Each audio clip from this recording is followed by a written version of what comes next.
Hello Commanders, how's it going? This is a Life Giver, and in today's video we're going to be looking at the 7.2 update that's just been released on both Android, iOS, and I think it's come to Steam. But we're going to be looking at the nerfs and the buffs only, because I know there's a couple of new robots, there's new titans, there's new modules, there's a new drone, there's new pilots, but we're going to focus on the nerfs and the buffs and the actual updates that impact you. So first of all, let's have a look at the Titans. So there's been a nerf on the Titan modules, so basically the plated armor and the antimatter reactor. So when I read into the description by Pixonic, they implied that having both of these modules meant that the self-fix and the cannibal reactor weren't as effective. So bear in mind, the cannibal reactor only works for increasing damage to Titans. It doesn't work on regular robots, whereas the antimatter reactor, the regular reactor, works both on Titans and normal robots. And so they've nerfed this to 20% because I don't think people will use in the other two, because these two were better. So that's a bit of a it's obviously a nerf, but I don't know how it will impact gameplay, because things we have to bear in mind is that these nerfs and buffs don't only impact you as an individual, it impacts the entire landscape. So although we may think, oh my god, these nerfs are really bad and that kind of thing, it's leveling the playing field to some extent. But you know, having said that, I know people spend a lot of platinum upgrading stuff for robots, and then sometimes the nerf comes in and we feel as though we've been ripped off in some way, because you've either spent all that time grinding or you've spent money and you've lost out.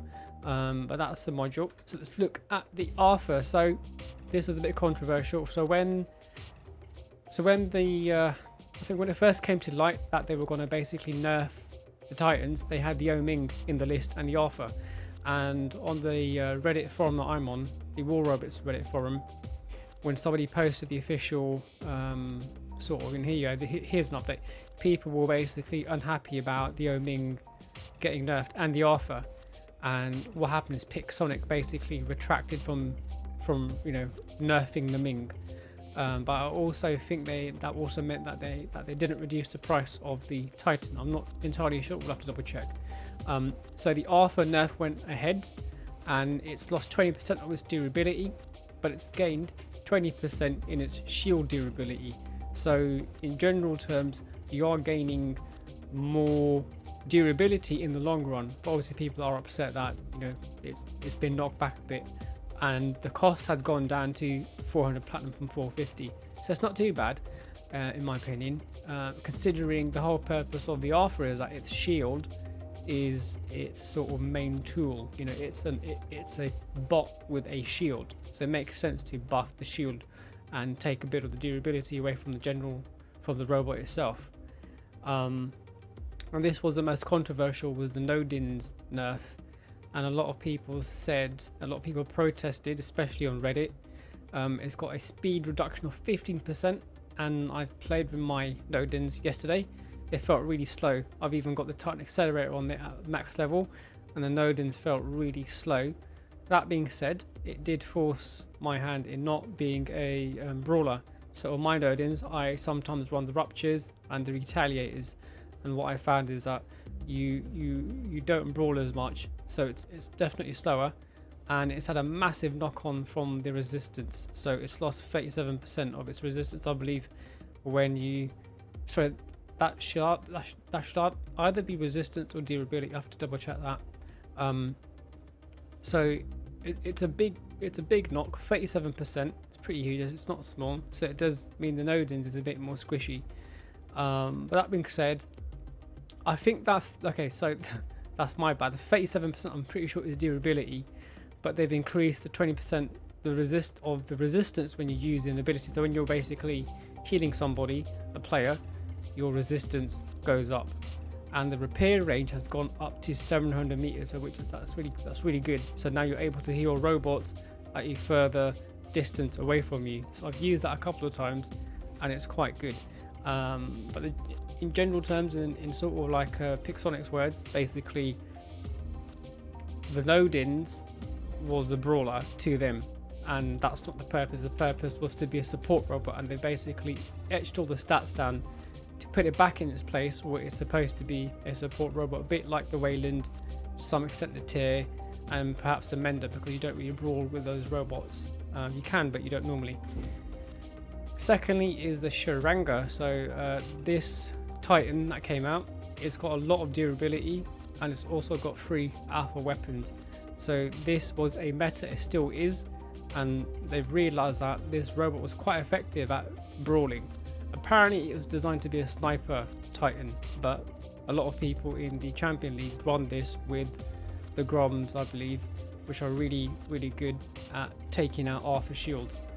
So I believe this is why they've introduced a 10% durability nerf on this robot. So I think it's pretty good. I don't think it's drastic. It might change playing field, we don't know, but we'll see what happens. Okay, so moving on to the Titan weapons, they've nerfed the Gendarme by minus 10% damage. I don't know, some people might be unhappy with that because they nerfed the Ming a while back and a lot of people stopped using the Ming, but it was still quite effective with the laser setup. So the Gendarme is the alpha weapon, and I don't think it's huge. To be honest, I haven't got one, so I can't really comment too much on that. Next thing is the Grom and the Scroll, which are the shotgun. The Grom and the Scroll, which are shotgun weapons. So they've been nerfed. The Grom has got a minus 10% damage reduction, but both of them have got a 15% particle scatter increase. So what I've done is I've illustrated this, what this might mean in a real world environment, but this isn't based on the science. I don't know what the particle scatter is like the actual calculation. So I've just done a rough illustration. So what you can see here is that on the left hand side, let's just assume that the particle scatter for the shotguns, for the Titan shotgun weapons, is 5%, and that's basically a 5% angle what I've got there, and that's what that looks like. So when you fire the shotgun, the scatter, it doesn't go so wide, it's quite close, so you're basically able to shoot from a bit of a distance and get your shots on target, you know, with like shotguns, like ball bearings and that kind of thing. But they've increased this by 15%, so that's pretty massive. So if we add 15% to the 5%, right, we get 20%, right? So this isn't exact, I don't know exact scattering, like I don't know how it works, but this is what I think is the effect. So as we can see, the 20% is pretty big, and you can see that the scatter has widened. So when you shoot from far, you won't get that many hits on your target, which makes sense. It's a shotgun in real life. Shotguns basically scatter the further you are away from your target. Not that I have a gun, but that's basically the general, that's what I've seen on YouTube watching these channels where people basically have shotguns and stuff. So this is what's happening. So if you're part of Reddit, you probably already aware that this is a massive nerf.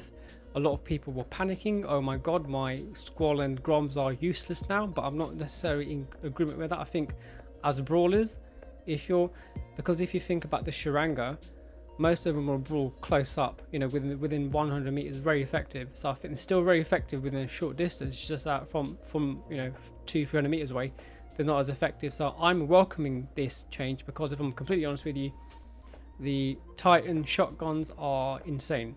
And hopefully with this change, it's you know, it's made it easier for players who are going up against a Titan that has shotgun set up. So this doesn't basically save you from, you know, like I said, a Squall, not a Squall. It doesn't save you from a Sharanga that's brawling or an Arth that's brawling, and it definitely won't save you from a Minos that's brawling, because the Minos is designed to brawl, right? It's got the 2 abilities where basically you charge, and when you charge your enemy, it causes damage. So I still think for those 2 robots, or depending on how you play, if you brawl, they'll probably still be effective. Right, so here we got some buffs for some Titan weapons. The new weapons I haven't really had a chance of playing with. So the Striker and the Crate, they've increased damage by 10%, and on the Crate they've increased the dot damage by 10% and the ammo by 20, so from 60 to 80, but they've increased the reload speed. So in general, I think they might be a bit more effective. So I've only seen a couple of Nodens with the Crate guns on them, so they're pretty cool. Maybe we'll see more people using them now because they're a bit more effective and they do a bit more damage. Okay, so bonus round. So some of this stuff I think slipped under the radar. Let's start off with Mark 3. So I don't know how I feel about this, because you obviously got a Mark 2 level 12, which was the top of the top, but now we've got an extra level, Mark 3, but there's only one level to it, so you can't go from 1 to 12, it's only one level, so you upgrade from Mark 12 level 12 to a Mark 3, and that's it. There's no levels between that, and you get an extra 5% damage. So I've seen a couple of robots already on the battlefield. Again, I don't know whether that was necessary or not. I really don't know, so we'll see as time goes on, but we'll see a lot of the Mark 3, which is, it's basically yellow. So when you're playing the game, at the bottom of the screen you're going to see a yellow Mark 3 weapon, which sort of supersedes the whole, like the green Mark 2, which look really cool. This change, I'm really happy about this. So if you built a robot in the workshop, in the component workshop, you now get 3 passive modules. So if your robot, for example, I think I can only name a handful. I think the Mender maybe only had 2. I might be wrong. I know the Falcon only had 2. So they've now got 3. The Cerberus, now they've got 3. So you can add an extra passive module. The reason why they've done it is to make it a bit more effective for the people in the lower leagues, because of the people in the lower leagues, most of them don't have the meta robots, and most of their robots only have 1 or 2 passive modules. So now they've got 3. So that's definitely a good thing. Maybe we'll see those robots become a bit more meta now that they've introduced the 3rd modules. They've also added level 12 in your robot speed. So let's go back in time. Basically, if you had a robot and you upgrade it to level 9, that was a level that your robot had the maximum speed. So that was it. Most people would focus on upgrading to level 9 to make sure that the robot speed was a max, and then they would focus on the weapons. So now, not so much. This might change how people upgrade their robots. I mean, I know I used to focus on getting a level 9 for my robot and then concentrating on weapons. So with this change, level 9, so let's just use an example. Let's just use Loki. I don't know what the exact speed is, but let's just say Loki level 9 max speed was 50 kilometers an hour, and at level 12 it might be 56 now. So even though before the update level 9 was the maximum speed, level 9 the speed itself stays the same, but if you go above that you will get a speed bump. So there's a bit of a buff there in your robot speed now. The only robot that doesn't get a speed bump is a Phantom for some reason, maybe because it was too fast already. So I don't know the particulars as to why they've chosen not to give the Phantom the extra speed, but that's what I read on Reddit. I haven't confirmed it myself, but that's what I've read from people on the Reddit from. Finally, they returned the factory map. I used to enjoy playing this, but I haven't actually played on this recently on iOS, but they've reintroduced that to the game. So hopefully we'll be able to have a couple of battles on there. So this next update is really good. I posted a video ages ago talking about the problem with seal clubbing and matchmaking. So the term seal clubbing is basically when you go up against really powerful players. So you're in, let's say you're in Gold League, and you come across a squad that might be Diamond. The trouble with squad games is that a lot of them play in harmony. They play as a group. They play as a wolf pack. So when your team isn't a squad and you go up a squad, you're most likely going to die, unless I say your top 2 players are like really, really powerful. Then you could probably take on a squad, but mostly, 90% of the time, squads basically ruin the game. So what Pixonic have done in this instance is, I think they maybe heard the cries of people, is that if you're playing in a squad and you use a booster, for example, damage booster, defense booster, or defense booster or speed booster, that will no longer have an impact for your teammates. So for example, previously, if you added these boosters on before you got into the game, into a squad game, your teammates would also benefit from the speed, damage and defense boosters. But with this update, Pixel are saying, actually, hang on a minute, we're gonna take that away. You will still get boosters for stuff like resources and keys. So for example, if your teammate has got a booster for silver and keys and you're in a squad, you will benefit from that boost. So you won't benefit from the other stuff like damage, defense, and speed. That might improve things for players that come across a full squad team. I don't know how big of an impact that will be. We'll have to see as time goes on. And finally, there are a couple of other bug fixes, but I've listed the most important. So they fixed the Orochi speed bug. So I don't know if you noticed, but if you have an Orochi and you use the ability and the ability stopped, for some reason the Orochi would run slower, or it will move slower for a brief period, like really slow, really weird, really annoying bug. But they fixed that now, so when you use your ability and you come out the ability, you will have your normal robot speed. So I'm glad they fixed that. But that was it, guys. So a lot of updates. I believe, you know, hopefully we can get used to them. I know a lot of people are not happy with the Nodens nerfs, but people still do. What I'm seeing is people are still recommending the Nodens over all the other Titans, which is quite interesting. So if, for example, you create a question on the Reddit forum and you say, which Titan should I get? Oming, Arthur, Sharanga, the Mahomets, the Nodens, the Minos, and that kind of thing. You'll be quite surprised at how many people say get the Nodens, despite the nerf.